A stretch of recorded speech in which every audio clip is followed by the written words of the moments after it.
Okay, let's talk some House of the Dragon news, starting with showrunner for House of the Dragon, Ryan Condle, sat down for an interview about House of the Dragon, and you know I have to cover this. I'm so excited about Season 3. So first, right off the bat, Ryan Condle was asked about Season 3 and how it's going, to which he answered, "England is actually very lovely today. We've had this incredible spell of real, actual spring weather here, so unfortunately we're filming inside at the moment. Hopefully it's a sign for a very good dry summer to come, but yes, we just started filming Season 3 a few weeks ago, so we're just about a month in. As always, there are lots of things burning in the best sense, but it's been busy days. Season 1s are always huge, just in the same sense of there's a raw lump of clay at the beginning. You build your first sets, you build your first costumes. And then for Season 2, we have assets from the first season. Swords and shields and armor and dresses, and the Red Keep exists, and the throne room exists. But Season 2 was so much bigger. I feel like it was 50 to 60% bigger just in terms of ambition and scope of it. And now we're doing Season 3, which is even bigger than that."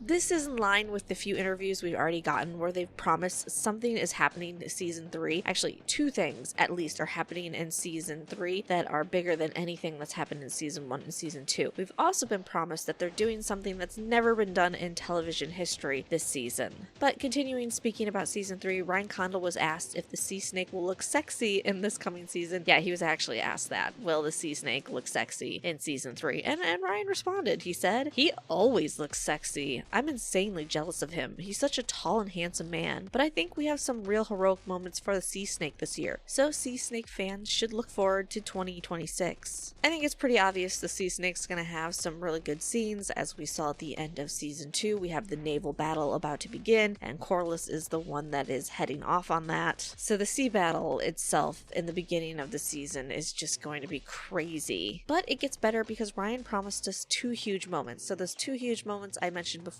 he actually said in an interview, "Yes, we have two enormous sequences that both eclipse Rook's Rest that we're working on this year."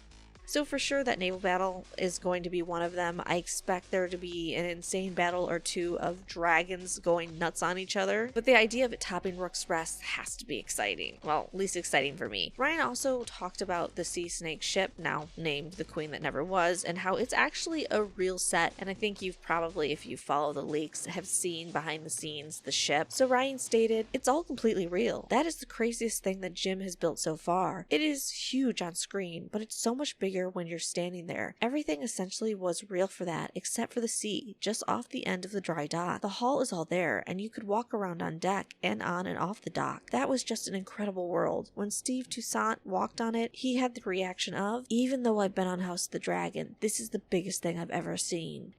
And you know they're going to get their money's worth of physically creating the ship with these scenes to come. And also everything that Ryan Condle said, Steve has also said in an earlier interview about how they built the ship, and he's been filming on the deck a few days ago. Now I want to pivot to an interview with executive producer Alen Taylor. Yes, the Alen Taylor that has directed multiple Game of Thrones and House of the Dragon episodes. Usually the ones where the people you care about are murdered, such as Rhaenys and Ned Stark. First, he confirmed originally they did have 10 episodes for Season 2 of House of the Dragon, and when it was cut down to 8, they had to shuffle around directors quite a bit, including Alen Taylor. Funny enough, or at least I find this funny, he admitted he does look online to see how people respond to his work, and he was quite surprised after the episode, The Battle at Rook's Rest, people were so positive and showing respect, which, you know, is the internet. People playing nice on it is always a nice surprise, never expected. He did talk about the trouble making an episode that essentially was an air battle, so talking about Rook's Rest and how difficult it was to actually make that episode, telling a reporter. That's a really interesting way to put it, because when I read this scene, it's called the Battle of Rook's Rest, but in fact, there never really is much of a battle. It's a bunch of soldiers who are going to take a small keep, but that never happens. What really happens is the release of the dragons, and you have to find a way to tie it into ground action, to make it physically